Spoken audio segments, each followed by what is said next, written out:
and welcome to Yeah, We Read It. This is our John Green season. My name is Laura Petro. I'm one of the hosts. My name is Meggie, and I'm the other host. And this episode, we are getting into John Green's technically fourth book, third on his own, Paper Towns. You guys probably know of this one. It follows the Manic Pixie Dream Girl trope, Margo Spielman. But they all kind of do. Yeah. And, you know, it's got classic John Green stuff. We got road trips. We got a guy idealizing a woman. And for this episode, we are joined actually by my girlfriend. Speaking of idealized women, hi Anna. You're meeting a girl who I've been talking about nonstop for 3 seasons. This is my pedestal. I'm kidding. Yeah. You're on my pedestal. You're on my pedestal. I want you to know that. Okay, good. Thanks for having me. Anna, thanks for reading a book for this podcast. I feel like we always thank our guests so much when they come on because we're like, it's not like the easiest ask to be like, will you read a 300-page book and talk about it with us? Like, that's hours of effort. So thank you. No, it was good. I mean, I read it in high school, so it was a good reminder. Yeah, you know, I read this in high school and I had like completely forgotten the plot of it. Like, I know like she goes away and he's looking for her, but I like did not remember like their little like adventure in the beginning of the book or things like that. It's weird how forgettable this book was to me. I completely forgot the ending. Yeah. I think it's like I was expecting this. Every John Green book follows a formula at some point, and I'm wondering when it's going to be broken because Abundance of Catherine's was road trip. I mean, Looking for Alaska stayed in one place, but they still kind of went on a road trip. I think Fault in Our Stars is going to be the break in the formula for us because that's a female protagonist and she has cancer. So it will be interesting. It'll be interesting, but that's not this episode. This episode is Paper Towns. This is John Green's 4th book. Yes. And let's talk about it. Let's dive in. This book, unlike the other books, gets a little prologue, and it is Quentin, our protagonist, and he's talking about his miracle was getting to live next to Margo Roth Spiegelman in Jefferson Park, which is their suburb in Orlando, Florida. Looking back now that I've read the book, feels like a weird prologue to include in there. Yeah, it kind of goes into the lore of how they became friends, and it's 2 pages long. We don't really need it. No. But we get it before part 1, which is called The Strings. Oh, I didn't even read the names of the parts when I was going through Well, it's The Strings. And then the strings will make sense because this book opens on kind of a downer note. When Quentin and Margo are age 9, they're friends. They end up like hanging out in the park one day and end up seeing just a dead body. Right. And it's very, very disorienting and jolting for 9-year-olds, which is understandable. But Margo becomes like obsessed with figuring out what happened to this guy. And it ends up in her findings, she hears from one of like his neighbors that like, you know, all of his strings just finally broke or something like that. So, which is crazy for a 9-year-old to say. Right? Like this was weirdly dark to hear from Margo because it was very much like she's like, don't worry, I broke into his apartment building and asked his neighbor for sugar so I could get information from her, and he was like, Context, if you're wondering what the strings breaking means, it means he shot himself in the face. Yeah. Is what I think happened, right? I don't know. I don't know if they ever say explicitly. They do say he did commit suicide. I think it's with a gun. He shot himself. Yeah. I think he ate a bunch of poison in the park. I was like, this is very Stand By Me with Stephen King, where the boys find a body. Yeah, but just immediately, not at the end of the movie. John Green said, let's put it in the front and then see what happens. Yeah. So they're trauma bonded after this. Yeah. As you do. And Margo has her little string theory. She figures out everything. And this is kind of the last interaction that they have for a while. Yeah. Because then it speeds up to high school and we're getting to know Quentin's friends. There's Ben, his best friend in band. And then there's also Radar. Who's also in band. But Quentin's not in band. No. Yeah. No, he just goes and stands by them outside of the band room. Ben's not in band. A hard sentence to say. Radar also has like a little quirk that he edits what I believe is the Paper Towns version of their Wikipedia. Yeah, absolutely. It's called Omnictionary. Yeah. And during this whole like introductory sequence, we learn, now that I'm realizing with like Radar and Ben being in like band, Quentin doesn't really have have hobbies other than like hanging with Radar and Ben and playing video games. Yeah. What's his high school niche? Yeah. He's just on the outskirts. He's just kind of there. Yeah. But we learned that Quentin's very contrarian. He's not going to go to prom. And Ben is really trying to go to prom, but he can't because one time he had like a kidney infection, so he was peeing blood, so everybody was calling him Bloody Ben and thought something was wrong with him, which is honestly really funny. They thought he had like a chronic masturbation Yeah. Yeah, Margo's bestie told everyone that it was chronic masturbation. Which, that is so embarrassing. sad. So embarrassing. There is this one guy I saw, our friend John Spillane, do stand-up, and he had a whole bit about the first time he masturbated. He thought that he had, like, the friction of his penis, I think this is such a funny joke, like, heated up his bone, and then it disintegrated, and then he thought that the cum was his bone coming out. He tried to stuff it back in the first time he masturbated. He thought he was like Wolverine or something. I think it is so funny. So funny. I've never heard him say that joke. I have another dick joke that I remember of his, but it's not that one. That's so funny. Oh, it is my favorite story to tell people. So, God. You know, Bloody Ben could have suffered that fate, which I feel like you would get maybe not as bad as our buddy John. Jesus. But Radar does have a girlfriend. Radar is somehow the most, like, fleshed out of these three friends. He has a girlfriend, he's in band, he has a third hobby as well, which is the Omnictionary. He's a coder. The third mysterious. Cool guy's code.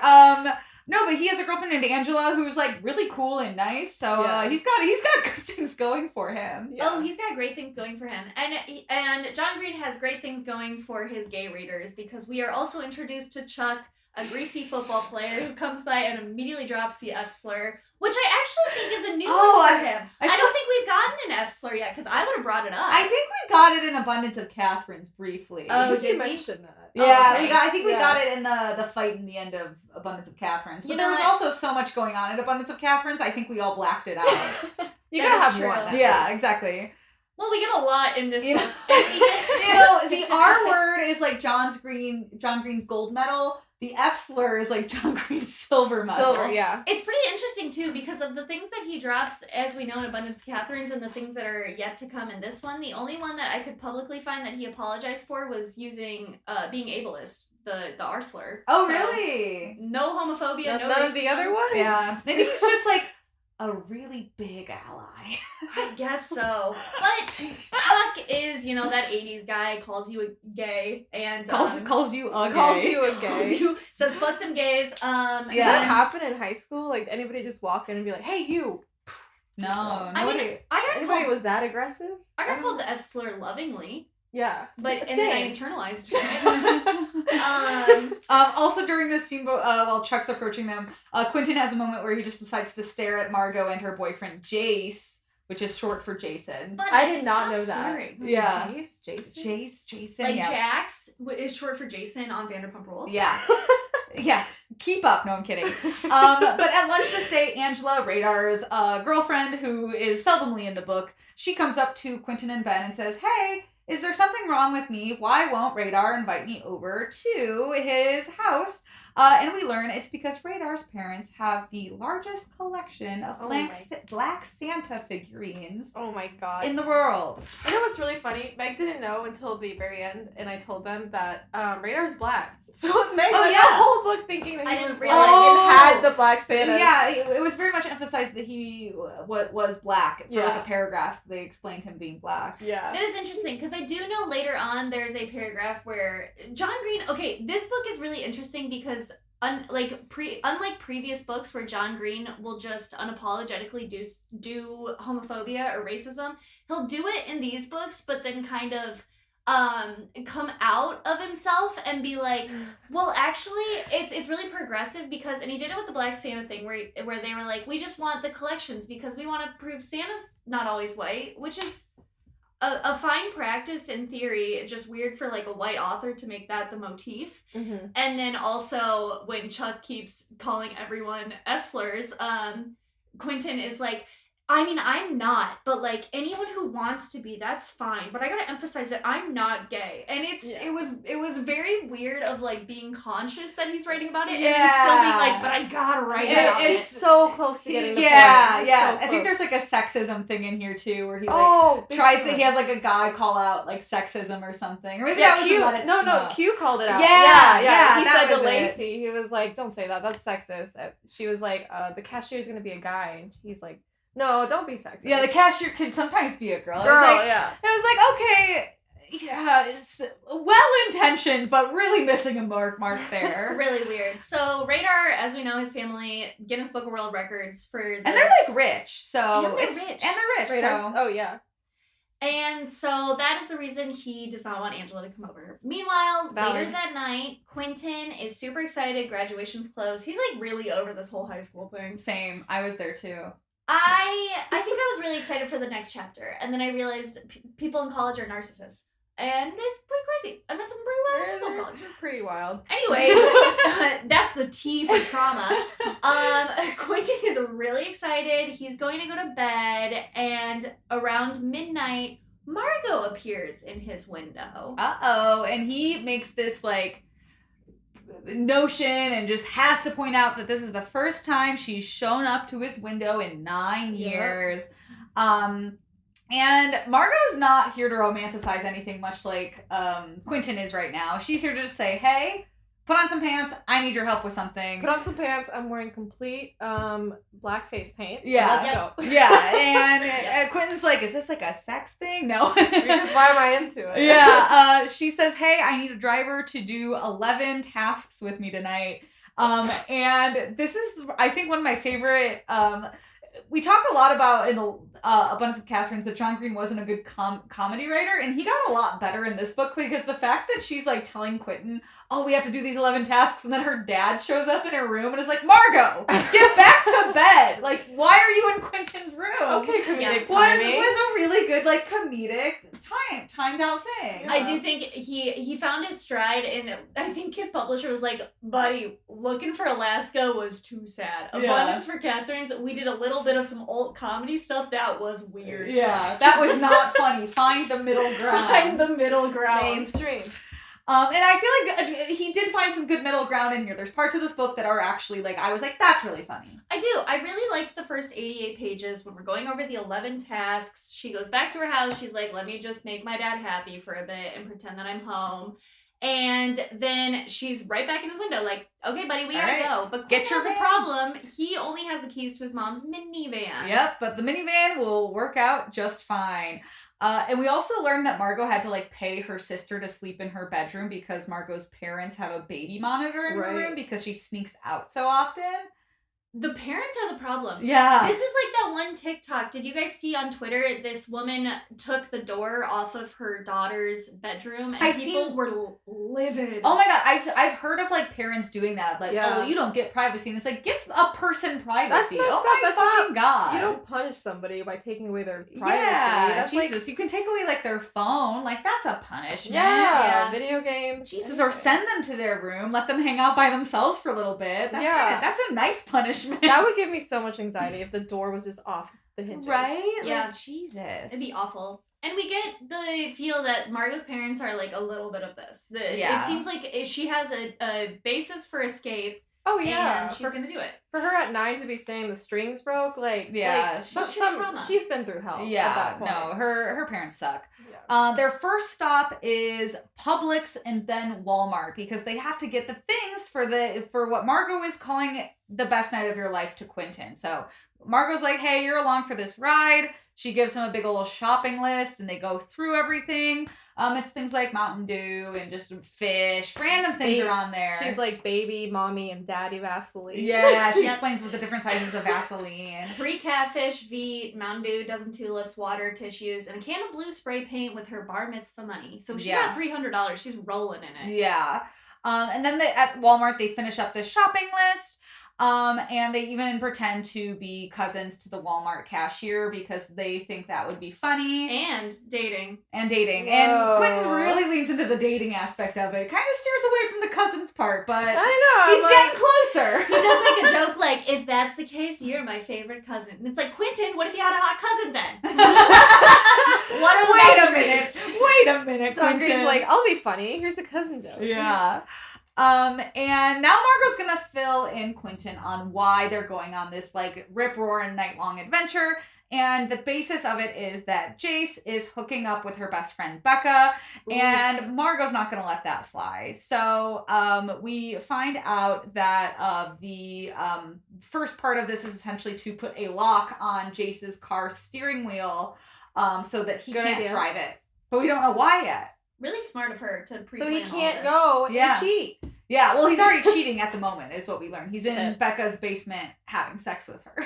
Yeah. Yikes. Oof. So what Margo's gonna do is she has Quentin call Becca's dad and say, hey, your daughter's having sex in the basement right now. And this was part 2 of the plan. And part 3 is watch Jace run naked out of the house, and Quentin takes a picture of him. Flash photo, penis Yikes. flaccid, and they're like, it is small. But listen, he is probably afraid. He probably doesn't know what's going on. But they're also he's probably in hiding, you know? Exactly. Yeah.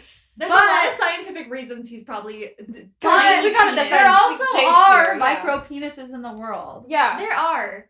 And yes, they're out there right now. One of the discussion questions in the back of the book is, what size do you think Jace's penis actually is? We're saying what's your opinion on micro penises? We're saying don't body shame Jace, normalize the small penises, body shame Ben for the big balls stuff. Okay? Yeah, that was a little weird. That's also weird. If I saw a guy with huge balls, I'd be like, that's a problem. I feel like I knew a guy who always joked about his huge balls. I'm like, what's going on, bud? Yeah.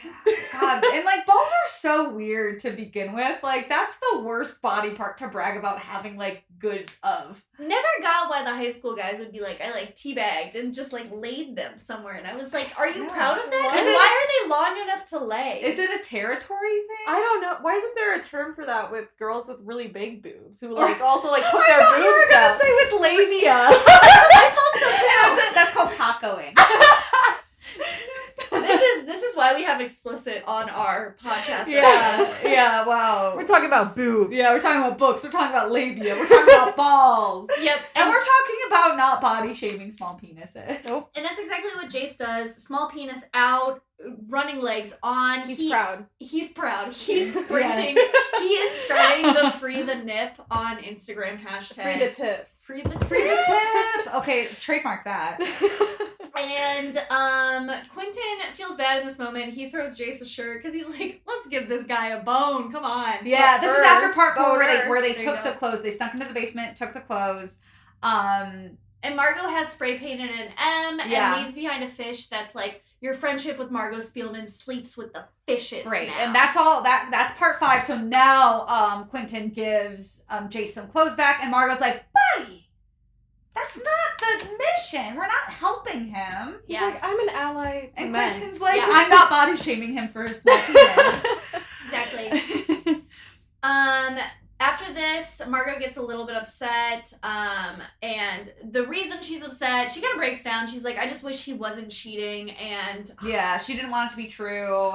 our next step, since I do feel bad, I kind of shot the messenger who told me he was cheating, is Karen. So they go to Karen's house, and they drop off a ton of tulips. And then forget about Karen, because she never shows up in this book never again. shows up. Karen with an eye. Karen with an I. I know, I had that in my notes, and I was like, did I just spell Karen wrong? And nope, that's just how it's spelled in the book. Nope. Part 7 is we're back on Jace. He still sucks, so we're going to leave him a fish. So they go and do that, and then part 8 is giving a fish to Lacey because we think she has known about this affair the whole time. Yeah. And also we learned that Lacey's been kind of like a body shamer type of friend where she does kind of like backhanded compliments, Yeah. which is not cool. No, it's not cool. Especially if it's subtle like that. Yeah, but get ready because Lacey's about to become a very important character in this book, and I wish it was Karen. Give us Karen. I know. We No, got I a kinda redemption like arc Lacey. for Yeah, for Lacey's Lacey. kinda nice. And then that puts us part 7. Nope, we already did part 7. And we did part 9, the SunTrust building. Yep, so after they absolutely destroyed Lacey by not only giving her a fish, they smash it in her car with the guts fly everywhere. Yeah. Awful. They go to the SunTrust building, and Quentin's like, it's like 3 a.m. Why are we going here? And Margo's like, don't worry, I have an in. As if, like, randomly knowing the doorman at the SunTrust building is really cool. Actually, it would be kind of cool to be able to go up there. I know, yeah. Because this guy, Gus, he, like, apparently graduated, like, 3 or 4 years ago, and he's like, hey, Margo. But it's a little creepy. It's weird. She was like, he would take me around when I was 13 years old to, like, all different places. I'm like, 13 and an 18-year-old? Yeah. But it's paying off. She had adventure. She gets into the SunTrust building. Yeah. They have to take the stairs, though, because elevators were shut down for the night. Quentin's probably right behind her, watching her little booty go up 9 stairs. Oh, for sure. Oh, you know, he was pining the whole time. Yeah, he was basically drooling this entire 80 pages of this adventure. Yeah. So they get to the top of the building, and she gives a little monologue on how there's all these paper people and their paper towns with their paper problems. Call that Dunder Mifflin. I wrote that down. And she's like, maybe things would have been different if I hung out with you. And he's like, hey, things can be different now. I'll keep a spot for you at the cafeteria. We can both wait outside band and have no hobbies outside of our friends. Quentin has no chill, like, love me now. We can change. And she's like, no, I'm tired of capitalism. I want community. Yeah. She's very much like over her little life, and she is convinced that all of it is stupid and she has to leave. But before she leaves, she's like, I'll give you one present, and that is you get to pick a victim of not fishing. You're not putting the fish in there. No. Much worse. Much worse. A third and mysterious. he rightfully picks Chris for calling him gay. Chuck. Oh, Chuck.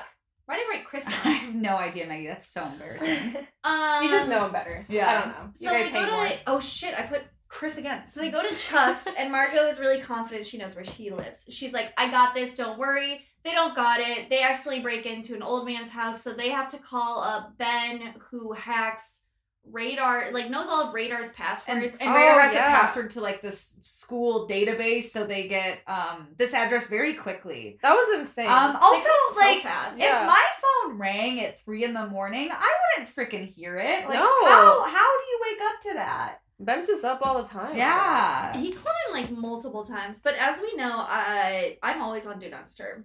Yeah. I'm always awake, so I would pick up. I forget that you're a vampire. I just wander the halls at night. That's honestly. so beautiful. You can call Anna. Anna will come get you. Yeah, Anna knows my passwords to the database. Exactly. So then they do get the right address. They go into Chuck's house. And then we learned that Margo's big plan for her basically pushing Quentin into saying, you have to pick someone for us to play a prank on.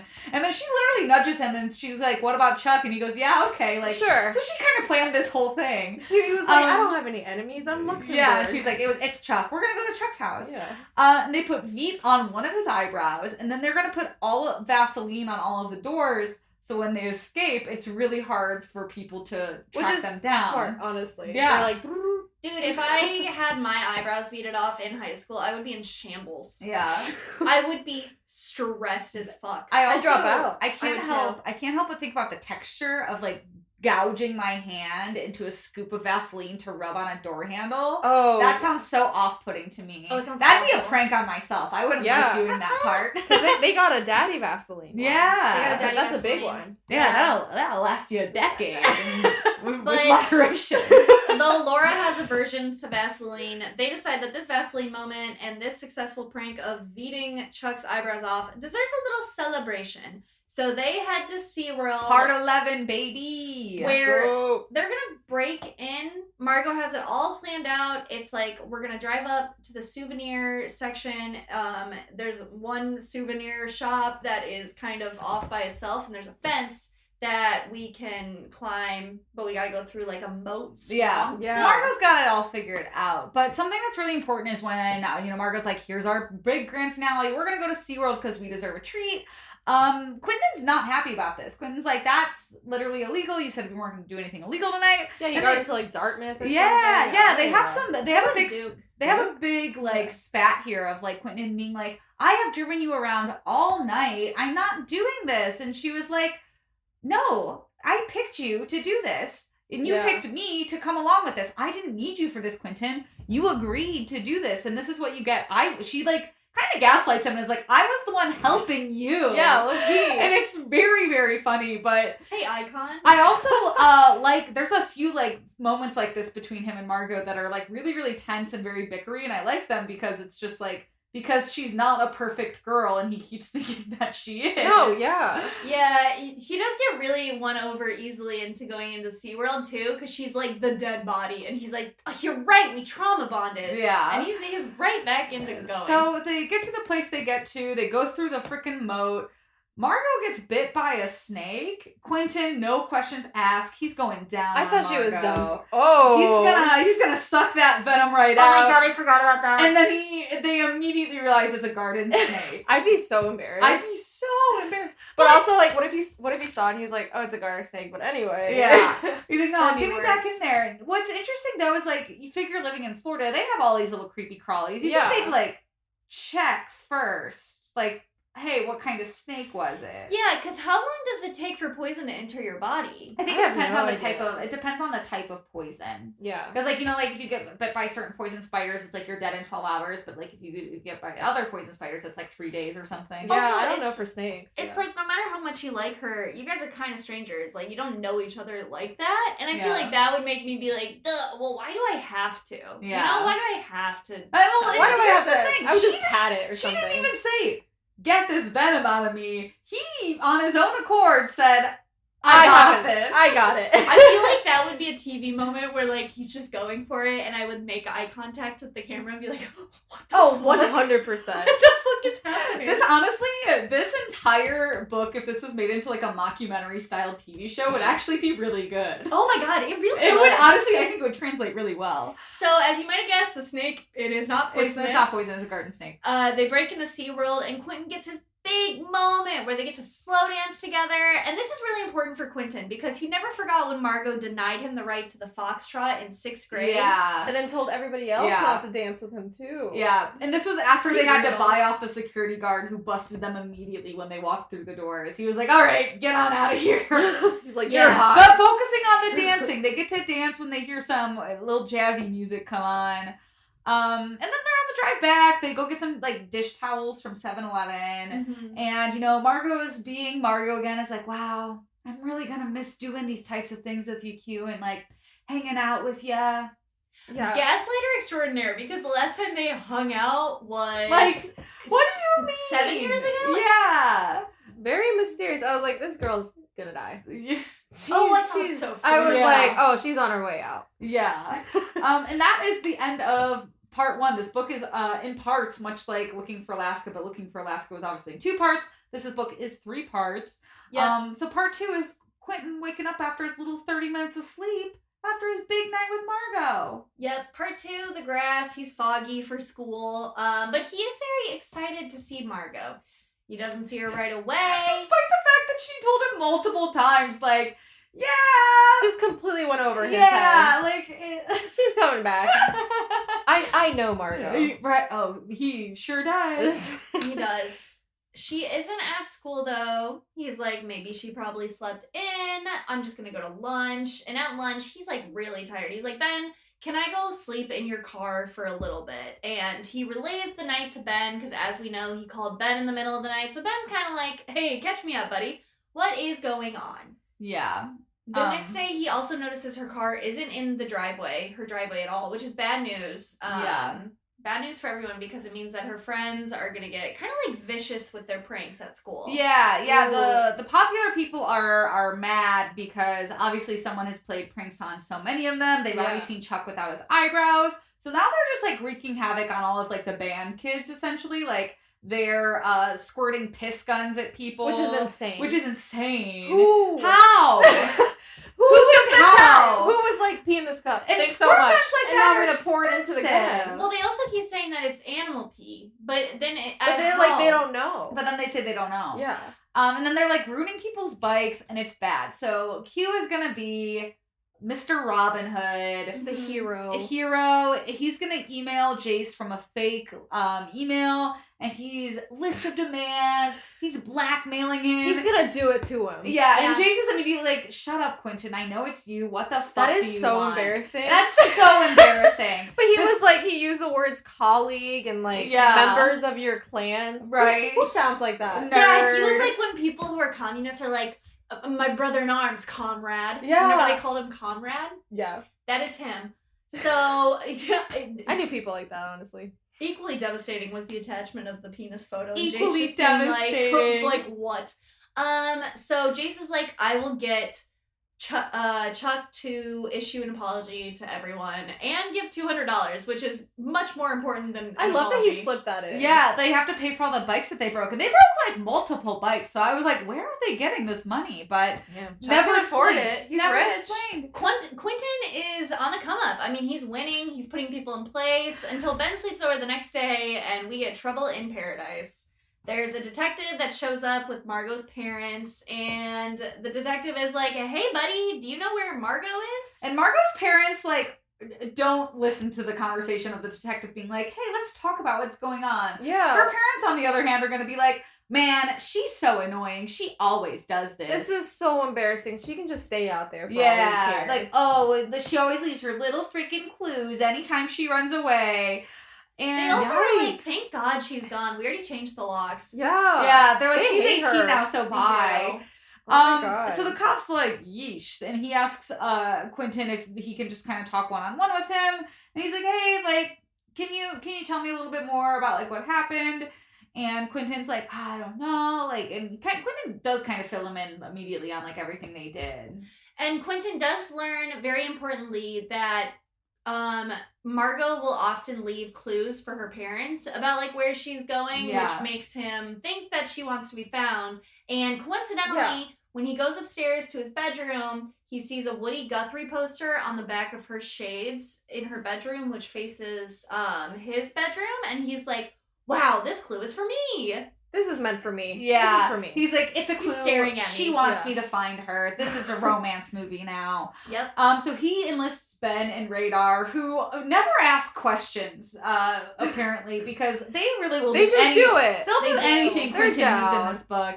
They go and bribe Ruthie, her sister, while her parents are out, and to get into Margo's room. And they're looking for anything out of the ordinary, and they find a Walt Whitman book that has been highlighted, and they're like, "Okay, here's our next clue." And they're looking for answers in there. And that is what Quentin keeps doing. He keeps reading this one Song of Myself poem throughout. It's a long poem. It is. It's a really long poem. I think it's like a thick book. It's like a book. Yeah, I it's remember. Long. Yeah. It's like 80 pages. That's the longest book I've ever... That's a long Whoa! So he finally has a hobby. It's poetry. And at school the next day, he's kind of... People are like, "Quentin, you're the man." Because he was the last one to see Margo alive. Yeah. Quentin's on the come up. He could just follow He's a cool this. kid. Yeah. And now, like, Lacey's kind of, like, buddying up to these three, and she's like, "Hey, like, man, I know you put the fish in, like, my, like, car. Like, that's totally fine. I just want you to know, like, I didn't know about the Jace and Becca situation. And I think Margo's in New York, and she really misses her, too, so she kind of wants to help any way she can." Which is sweet. Yeah, so she's gonna kind of start hanging out. During this entire sequence is when we do get our R-word drop, which it's not a John Green book without our R-word drop. R-word on page 125. On page 125. I just wrote, "Yikes," I did not write down the context.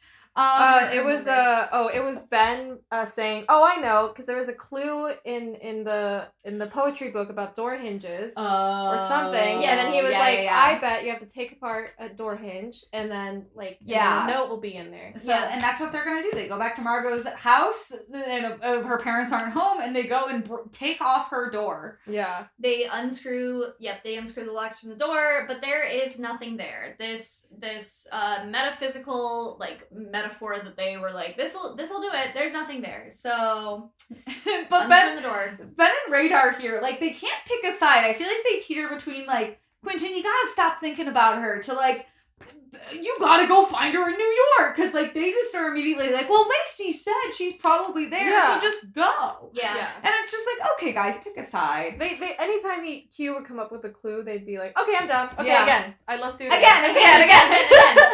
Yeah. Quentin eventually does realize, like, oh, I should take off my door from my room. And he ends up finding a note with an address on it. So, like, something's brewing. Yeah. He calls Ben. He's like, I'm going tonight. I'm going to do it. And Ben's like, no, wait. We got to go at a time when I can go too. Because prom is coming up and Ben has scored Lacey. Because Lacey dumped her boyfriend, so Ben does not want to shoot himself in the foot here. He's like, we got to talk about Look, prom. I'm never going to get laid again. Yeah. Exactly. So first place. Yeah. Right? So Ben and Radar decide to play sick along with Q so they can all go to this address. And it's an abandoned strip mall that smells horrible. Yeah, they find a dead raccoon. Oh, yeah, and they thought at first it was a dead body. Yeah, I mean, I'd probably think that too. Yeah. If she was mysteriously just, like, gone all of a sudden, I'd be like, dang, my friend's dead. And you know that smells rancid in the summers. Yeah. It's a really awful place. A lot of, like, dead sewage. There's calendars that look like the office has been untouched since 1986. So you can imagine the kind of decay of this 2008 book, if that is the time frame we're working with. And Margo has graffitied that you will go to the paper towns and you will never come back. And at this point, I would think she killed herself. Yeah. So Quentin kind of does what I think any of us would do in a situation. They call the detective and they're like, hey, I found something. I think Can you she's come dead. pick me up? I'm scared. Yeah. Like, if I was in high school, I feel like that would be, like, my logical clue. I'd be like, I have to call an official person. And I can't I call an adult. The detective doubles down and gives Quentin this, like, such ominous monologue where he's like, hey, to you, this one person is one balloon let go in the sky. But for me, all of the balloons look alike when they run away. And if you keep looking for this balloon in the sky, you'll cut the cord to yours too. And once again, I'd be like, okay, so she definitely killed herself. Yeah. And Quentin ends up, like, crying after this because he just, like, misses her. That's a heavy conversation to have. That's an insane Somebody metaphor. tell me, like, look, she's probably dead. Just give up. But Quentin's now going to talk to someone he knows has to be nice to him. He's going to go talk to his teacher about Walt Whitman. And we get, like, a few pages of, like, her kind of explaining, like, Walt Whitman's, like, deal in Song of Myself. Yeah. And he's like, this didn't help. And meanwhile, she's like, well, maybe it represents, like, you know, how we're all connected. Like, the grass is, like, underneath us. And he's like, that sucks. That's stupid. He's like, poetry's gay. Poetry is gay, and that's why Chuck beats him up. And he's also doubly frustrated because his friends want to do something for themselves and be excited for prom, and Quentin just wants to chase this idea of a person, and since he's not going to prom, he lies to his parents, says he is, but instead he's just gonna go look around these things called, like, pseudo subdivisions. Yeah. I assume they were, like, cul-de-sacs. I don't know. They're what the Wikipedia said was a paper town, and it's I don't know. It seems like a neighborhood. Yeah. He also goes to the mini mall again and just, like, hangs out with Margo's stuff and, like, feels comforted. Yeah, and, like, reads the book. He finds a blanket and that like, smells like her and Ben, just smells it. Ben literally calls him and is like, hey, dude, come to this party. We're in high school about to graduate. At 3 a.m. after he's fallen asleep in this abandoned strip mall. He's like, but he finds the towel, like the towel that she was sleeping on. He's like, holy shit, maybe she is alive. Yeah, this was a little weird. I was like, buddy, like, do something fun for once. He finds a book here. It's called Roadside America, Your Travel Guide from 1998. And I guess the travel guides will come in handy later, but like Laura said, Ben has called him, so he is off to this party at 3 a.m. because Ben is drunk. And they need a designated driver. When they get to this party, Ben is wasted. To double down on what Maggie said, he's beautifully wasted. He does a keg stand that is 63 seconds long. Like, that is impossible. How do you done a keg stand? I've never done a keg stand. I've done 22, and I was impressed by that. You've done 22. I've done 1. What? Like 22? Oh, 22 seconds. Oh, I thought you said 22 keg stands. Time. In a row. No, they time you while you're upside down. Yeah. I think they counted to 10 for me, maybe. There you go. That's pretty impressive. I don't want to brag. Laura's gonna do a keg stand. I gotta do a keg stand before I graduate. They're hard. Let's go crazy. Yeah, Quentin is also, I feel like he's being, like, since he's sober at this party, he's turned into, like, lurker. Yeah, like, he ends up like watching, like, Becca and Jace hooking up. That was weird. That was creepy. He's like, I stopped to watch them because when am I ever gonna see Becca's boobs? Right? Well, I don't know. Quentin, maybe you're not supposed to see Becca's boobs. Have you thought about that? Oh my god, I know. ends up calling Becca Margo, and then they have this huge fight. So he's like, well, great. Now I'm not going to get to see anybody fuck today. Why would you want to do that? He stomps off angry. He's like, I gotta piss anyway. So he goes to the bathroom and he's peeing, and Lacey is in the bathtub and she's crying because Becca told everyone that she had an STD, and Lacey's like, it was one time. Damn. But he ends up hanging out in the bathtub with her, which is actually like kind of nice since she's feeling very isolated. She was like, this isn't a come on. Yeah. Come and then into the tub. when Ben is finally ready to leave, he has super glued a beer sword to his hand. Beautiful. And he says that they all have to go naked underneath their graduation gowns. And Radar, Quentin, and him all agree that they all agreed immediately. Yeah. And Q, stone cold sober, agreed too. Yeah, which, again, I'm arguing him as a pervert. He's like, yes, I want my friends to go naked. Yeah, he literally was like sniffing a girl's towel she left behind. And then he's gonna go watch people maybe have sex. Now he's gonna go naked under his graduation gown. Like, Quentin, you're on a road you can't come back from. Yeah, exactly. He deserves to be the boring designated driver. And I thought this part was funny when Ben was like, he goes up to Casey, who he had previously asked to go to prom, and he's like, can we kiss? And she's like, yeah, but he doesn't kiss her, and he's like so happy. Yeah, he's like, Cassie she wants said to kiss yes. me. That was so good because he That was was really like, Casey, funny. I have thought about kissing you every day for the last 3 years. And she's like, let's do it. And then he turns around to Quentin and is like, she said she would. I feel like that was me in college. I was like, they will be like, yeah, I'll kiss you, and I'm like, that's enough for me. You're like, I was like, Well, you win I see the then. validation. The rest sounds like a lot of effort. You did it. You win. You win the game. So Ben is getting driven home by Quentin. Lacey gives him a little smooch on the mouth while he is passed out, which is very sweet, before she toddles off to her home. She's liking and Ben. the next morning, She is. Quentin's, on his sleuthing brigade again, and he's calling both Radar and Ben, and he's mad that they're both too hungover to help him talk about Margo again. But what about me? Like, right? Like, buddy, shut up. Well, here's dude. Let Ben have his moment. Come on. Ben stays asleep, but Radar comes over. He does call Quentin out. He's like, dude, you need to calm this down. This is too much. It is that's great. real. It's a great monologue. Yeah. He's like, I know you have a problem with Ben. You need to stop expecting people to not be themselves. I could have a ton of problems with you, but I love you because of who you are. And I was like, that is great. Love people for who they are. Yeah. Great Yeah. message. So Quentin decides he's gonna listen to music instead. The music Okay. that Margo liked. I'm not gonna try to change people. And somehow, not what Radar was saying, but him listening to the music is what makes him realize that Margo's a person. Yeah, exactly. That's his conclusion. He goes, oh, Margo exists outside of the version that I have of her in my head. It was like this long paragraph, and like, Margo's just a girl at the end. Okay. She's just Correct. a girl. And he's kind of almost getting there. They head to the mini mall and he runs into Gus and the guy who was the security guard at the SunTrust building and all of Gus's friends. And Gus is like, hey, Margo's been coming to these abandoned buildings with us since like she was 13 and she just writes in her notebook and just wants to sit and be all alone. And then Quentin is like, and other people have versions of Margo too. And it's like, no, What is buddy. this? Wait, why are you backtracking, Quentin? You were so close. It's like Margo He's always so close. or Margo likes a lot of different things. Yeah, because Margo's a three-dimensional person. And Gus's group of friends are like, Margo would come here from time to time. She would explore. She always kind of seemed depressed. And Lacey's really pissed off about this. She's like, depressed? Why didn't you ever tell anyone? And My then Margo? they Never. call her a bitch, which I think is a bit extreme for her. That's too much. Oh, yeah. The Yeah. guys were like, where is this bitch or something? Yeah, Ben does end up attacking one of the guys for saying that, though, because Ben is a feminist. Weirdly, the Yes. most feminist person in this book.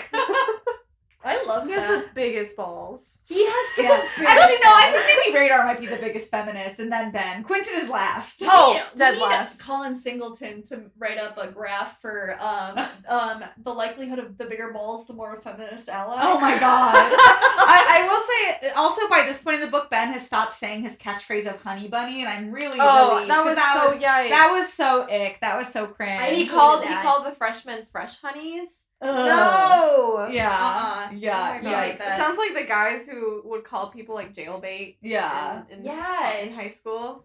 Ew. Ugh. Gus and his buddies leave, and then when they leave, Quentin, in his moment of meditation, comes up with a brilliant idea that maybe it's one of the pseudo subdivisions he hasn't visited yet that she might be at. And he finds a brochure conveniently at this place, so surely she's in one of these. Yeah.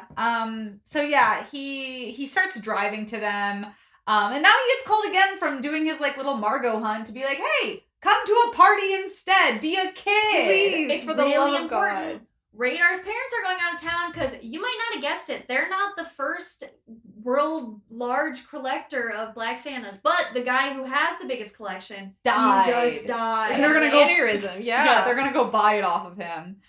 You gotta do what you gotta do to stay on top. Yeah, and so Radar's gonna benefit from this and have a party and hide the expensive ones. Keep away. them out. Keep them out. Maybe scare your guests a little bit. Just like, you know, like a whole. I had a boss one time, somebody I worked with, who turned on her camera and it was like all American Girl dolls, like right there, and it's like, I will listen to you. How Anything old? you How say. many? How old was So she? many. Older than me. I Oh don't my know. God. I don't know. Spitball, 40s? I think so. Spitball the dolls now. 8? Was it 8? No, it was like 30. I love that Maggie's like, how old is she? I'm like, which ones did she have? Spitball I had a kid. marriage status. Single? How's she filing? Married. How's she filing? Yeah. How many kids? She can't have kids. She has American Girl dolls No, instead. she had like You're 30 or 40 right behind her. Oh, that's... I don't know. She They're was all like, look-alike dolls, too. yeah, she's like, I like him. And we're like, okay. I'm sorry, if I went to a party and it was the Guinness World's collector of American Girl dolls, I would steal so many. Oh, you'd have to. Are you kidding me? But if it was Black Santas, I would not take any of those. So it just goes to show whatever you're Everyone. collecting. No, Depends. I don't think I would either. Shows how wild a world this is. Um, So they are having this party since Radar's parents are out of town. Ben is really nervous because he thinks that Lacey thinks he's a bad kisser because he hasn't kissed many people It before. was so sweet. And- He's all bravado. Yeah, but Lacey likes kissing him, and she'll defend it, which is actually kind of sweet. She was like, actually, use your tongue. yeah, Do it. use it more. And this was also after Quentin was like giving him tips on how to kiss, and then Lacey came and just like destroyed him, and was like, And no. What's the background on Quentin being a good kisser? Like, why was he giving advice? Yeah, We because don't know anything about him. Oh, he had Susie was his ex-girlfriend. She was Oh. in band. yeah, He's established but, like, that he fucks. He's had one think kiss. so. I don't think he's had sex. Oh. He has not had sex. Yeah, he said that at some point. But I feel Oh. like Quentin has a little bit of riz because I've gotten from this that he is more attractive than Ben, is Yeah. what was said. I think Mhm. he's tall. But this is from Quentin's POV though. I so can know. we trust him? You're right, probably not. Probably not. Quentin's like, yeah, I'm taller and hotter, and my friend's really short, and My friends are lame, and I'm really Yeah. I'm just reading his diary. cool. that's so funny. It's a nice moment at Radar's. All of the friends are sharing stories. Lacey's getting to know Ben through these stories. And back at Quentin's, he's mad again. because Margo's still gone. He has no new leads. And then he realizes there were tacks on the map in his bedroom similar to the ones in the mall. So he calls Radar the next day to go to the mall. He ignores Radar talking about loving Angela. Oh. He's like, okay, that's nice. Radar I said, love a I girl. loved you for the first time. Yeah, God, Quentin's a horrible friend. Yeah, he's being shitty. This is when I started not liking him. Really? Just now? When he didn't, yeah, no, honestly, when he didn't listen to Radar be like, I love this girl, Yeah. it's like, Quinn, come on. He's so caught up. I stopped liking him a while ago, I think, but to each their own. Let the court records show it was in this moment for Meg, for little It was Eva definitely Meg. progressive. progressive for me. Yeah. This guy sucks. Yeah. But Radar does still help Quentin find some like more ideas with like the map stuff. But they don't really get anywhere. No. And Ben's like, guys, we need to kind of cool it because like we know she's gonna be back for graduation. And I feel like we just kind of have to let her do her thing and she'll come back. Let's live our That's lives. kind of, yeah, like let's live our lives. We're literally like gonna spend one more week in high school together. Yeah. Yes, because Ben even has the receipts to show this. Because Radar has this one program he's made where he can put all of the points in the tacks that were on the map into a system, and it will show you the route that she was going to take. And it looked like the route was to California, to New York, like South Carolina, and then back to Orlando. It was 5 points. And Yeah. if she went on that route when she had left, she was going to be back for graduation. Yeah. But Quentin doesn't want to do this. Quentin wants to continue giving us the ick as readers and be on his merry way looking for Margo. He's gotten a little bit of a tip from Lacey that she has this notebook she would randomly journal in, but Lacey's like, it's probably with her. It's probably a lost cause. Don't think about the journal. Yeah. But we get like a brief few pages of him like wrapping up his finals, cleaning out his locker, and then he like leaving the school for the last time, and he says like, oh, it was like, you know, it's so hard when you think about leaving, and then when you do, it's kind of easy all of a sudden. Yeah. Like, the easiest part is leaving. Yeah. But like the hardest part is thinking like the about stuff it. leading up to it, which is kind of the theme in this book of like sometimes the best parts are the stuff leading up to it too, rather than the execution of it, which is something Margo said too. Like sometimes like it's the planning that's the most exciting, and then the execution's just like it's just kind of like, oh, I was more, all the anticipation was there. It is kind of crazy like reading it back that it is those moments just happen in high school, and you have like ends and you don't really realize as you're like living it, so you do get sidetracked with like other things that now as an adult, I mean, I think I did high school fine, but like if I was reading this and I was obsessed about a girl and this was my life later on, I'd be pissed at myself. You missed like prom because of that. I know. I don't think I was as mad as Quentin when I originally like read this, but like now like reading this back, I'm like, what the fuck? Hang out with your friends. Oh my god. Yeah, before I was like, he's so right. He has to find her. Yeah, I was like, he's doing the right thing. And now I'm like, no. I'm like, no, go play video games. She's doing her thing. Let her do her thing. I know, seriously. Like, she's honestly putting you through the ringer. Like, come on. And he's kind of leaving his friends high and dry in these final moments, because the next day is graduation. His parents get him a car, not just a car, a minivan. His very own minivan. And he's going to drive his friends to graduation. But first, Quentin is like, wait. I want to put these random cities and locations into that code thing Radar made to see if anything unusual pops up. And he finds Agloe, New York, which is this fictitious town that was created by Esso Company in the 1930s. And it was inserted into tourist maps as like a way that cartographers, map makers would know if it was like plagiarized. Yeah, if somebody else copied their maps. Yeah.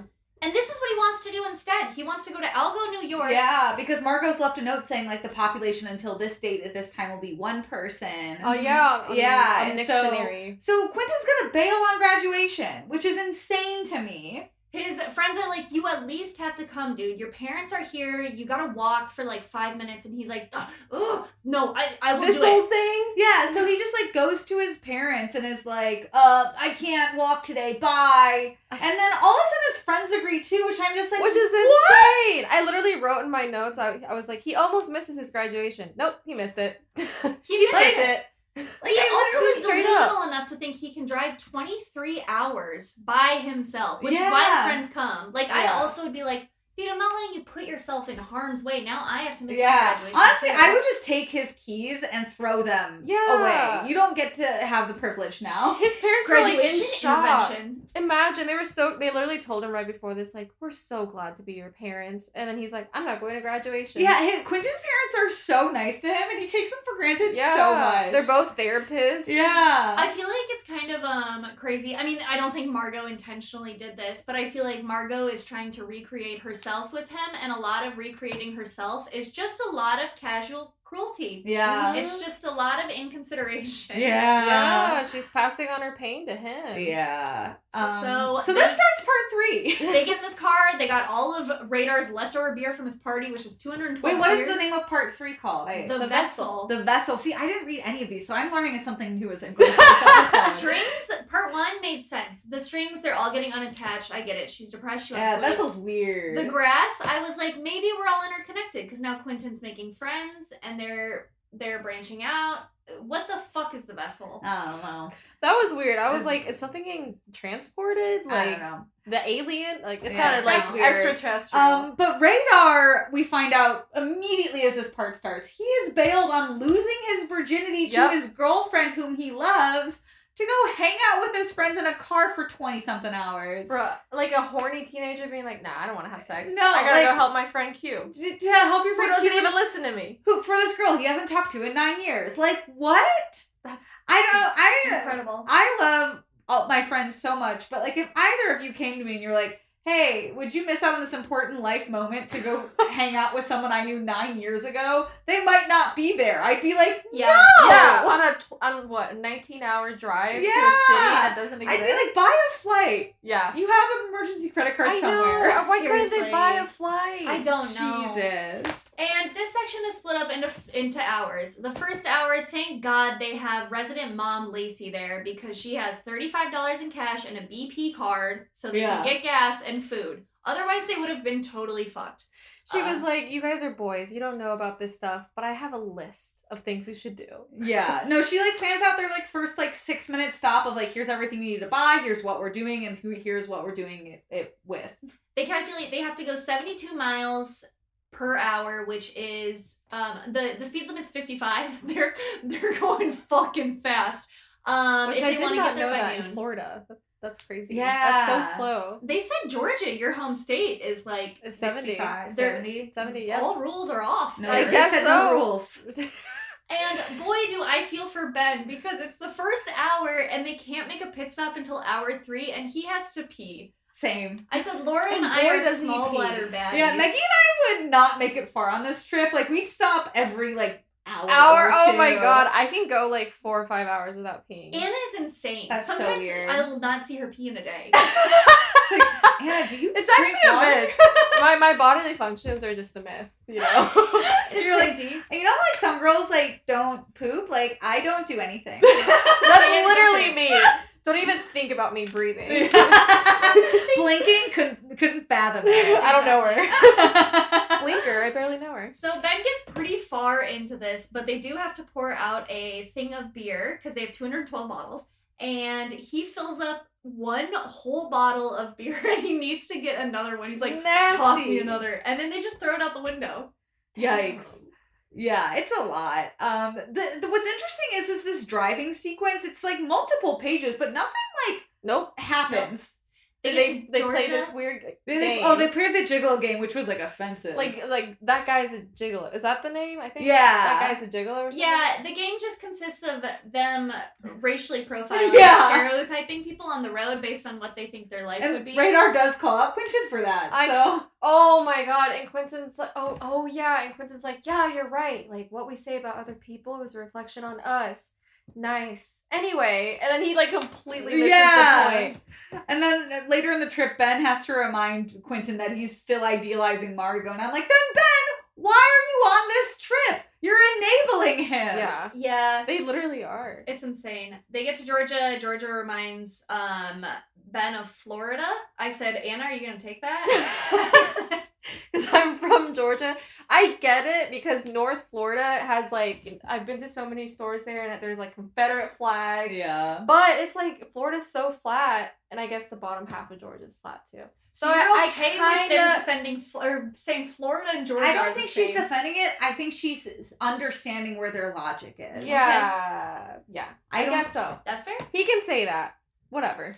I'll kill him. Anna is fine with that. I guess. Maggie whatever. writing something down. Interesting. Honestly, like both those areas are like North Florida and South Georgia is like bumfuck nowhere. Yeah. Yeah. That is fair. Also, there was this one part because we didn't talk about it, but this one part where accused parents are like, "Hey, Chuck got into University of Georgia. Like even he could do that, and he's stupid." And I was like, "Why are you talking about my university like that?" I was like, "Damn." So Dude, funny. John John had no Green. reason. John had no John reason had to no put right. that in. John No, Green right. not only does he hate Georgia, he hates women because Lacey in this moment she is upset they did not get fruit, and as we know, a woman can only put fruit, not carbs, in their body. She was like, "There's 30 milligrams of fat in this. I can't." Yeah, oh great. Thank God we have a character who's like obsessed with calories. That's There's a girl. There's a character. that's kind of her thing, Who's you know? obsessed. I feel like unironically, John Green would be the kind of person who would be like, nom nom. Oh god. Okay, that just like That's that really that like funny. triggered 2013 me. Yeah. I've gotten a Snapchat with those exact Yeah, words. Jesus Christ. You're right. Sorry. Let me. I just bring had a it back. flashback. Oh my god. Trigger warning on nom nom. I'm gonna put a trigger warning in the description of this episode. Trigger warning mention of nom nom. You're right. Bringing it back to the book, Ben accidentally does buy Radar a Confederate flag t-shirt that says Heritage Not Hate. That checks. Yikes. Honestly, yeah. And Anna's seen that shirt before. Oh my god. Yeah. I feel like you maybe had a Confederate flag t-shirt. Me? Because you're from the South. No, right? no, Maggie, that's not how that works. Okay, the you have old- one that's like the old one. What? Okay. The flag of Georgia right now is the original Confederate flag. Isn't that crazy? Oh, that's so bad. Yeah, it's so bad. Yikes. And they changed it in 2009 to what used to be the Confederate flag. So they tried to make it better. They're like, we'll get them. But it's still another Confederate flag. That's awful. Oh, that's nuts. I didn't know they changed it. Yeah. That's insane. But to keep it still in the same umbrella. Still a Confederate flag. I don't know if it was Gosh. 2009. I think it was like 2002. Hey, but Georgia, get another new flag. And this time maybe try something different. Yeah. they're crazy. The other two aren't working for you. Yeah. Florida's about to beat you out, is what we're learning from this book. Florida's like very Confederate pridey. It's really weird. Yikes. Gross.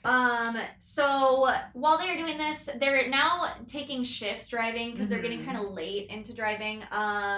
Radar and Quentin drink way too many energy drinks, and they are driving.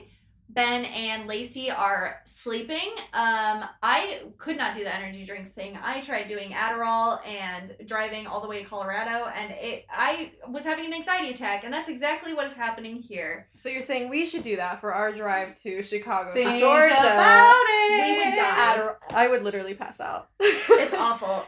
They go to the next place. They wake up Lacey and Ben aggressively because it's their turn to drive. They get new clothes because, as we mentioned earlier, for graduation, they're naked under their robes. Yeah. And they get stuck in traffic. I mean, it's just a montage of them driving. Yeah, I didn't write any of this down. It's not Nope. very important. The most important part that happens in this sequence is there is a car accident. They almost hit like a cow. Yeah. And so the car spins out.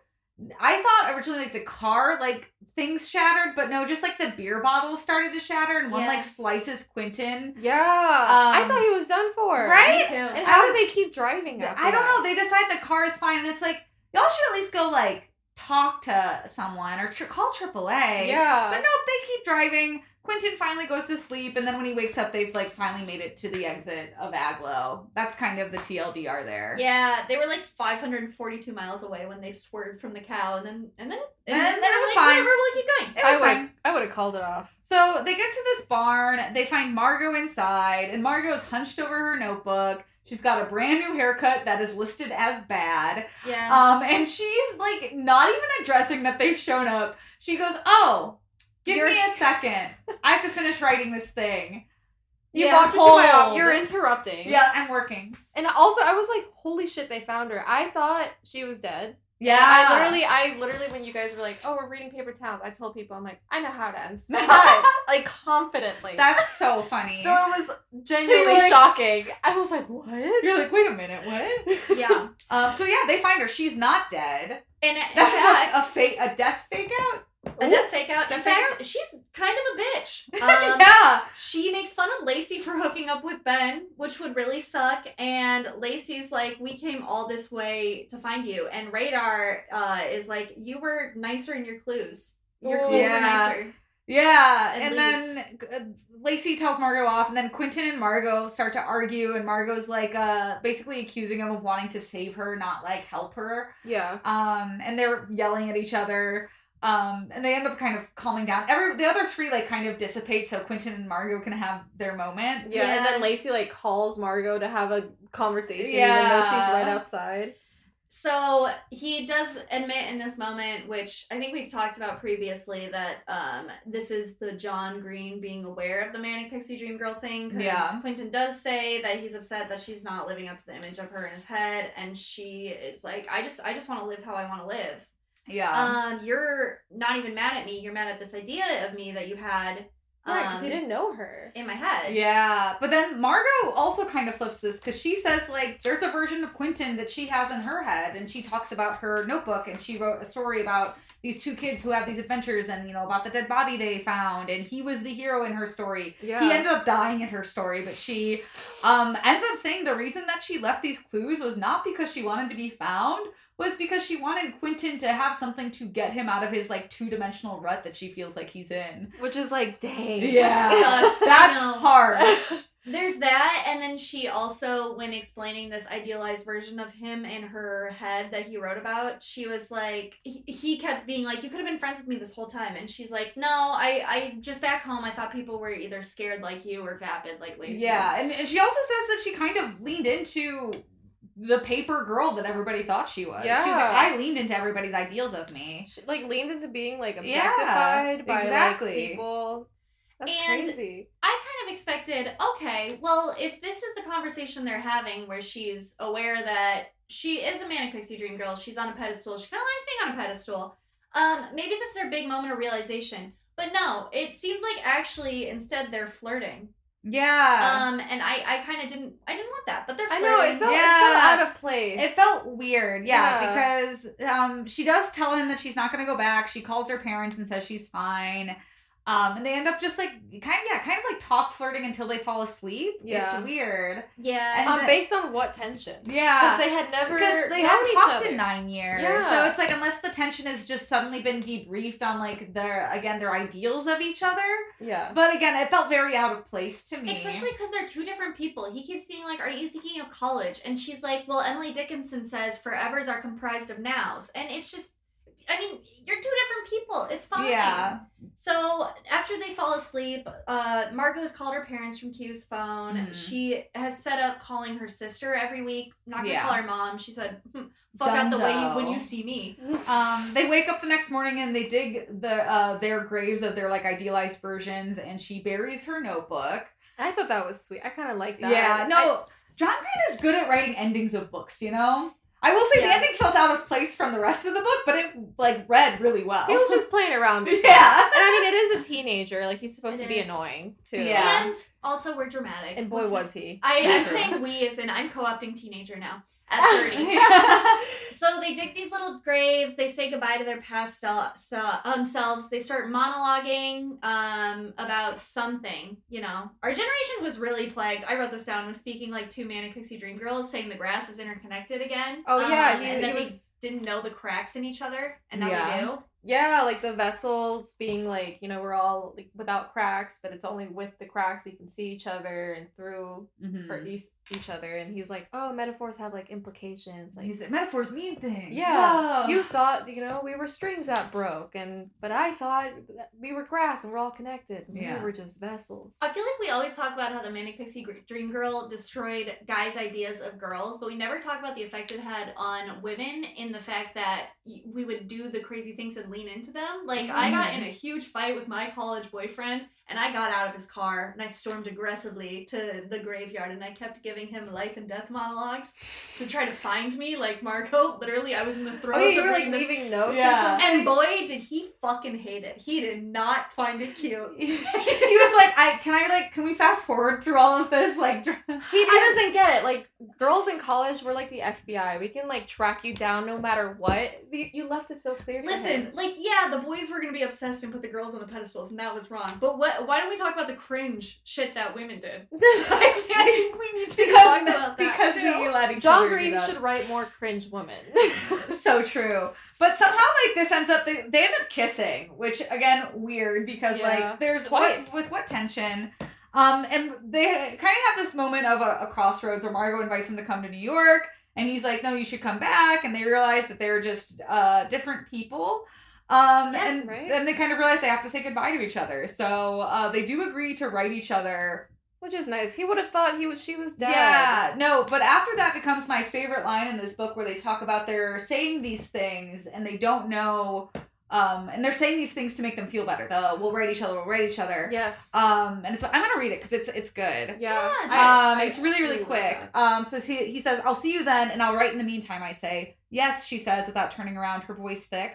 I'll write you too. It is saying these things that keeps us from falling apart. And maybe by imagining these futures, we can make them real, and maybe not. But either way, we must imagine them. So it's talking kind of about and it's so nice because it's like that's so true and real. You have to keep hope alive. Yeah, and like you say things to make you feel better, and you kind of have to think of like, well, it'll still be okay, and it might not be. Which goes back to like John Green's point about paper towns, like like the paper towns are put on the map, but they weren't real, but eventually sometimes they were, but but they were just mentioned. Yeah. So we have to imagine futures, or we'll fall apart. Exactly. It's very sweet. Yeah. And in imagining futures, we have a nice hypothetical existential future top 5 sort of for this episode. Another sweet note from us. Another sweet note.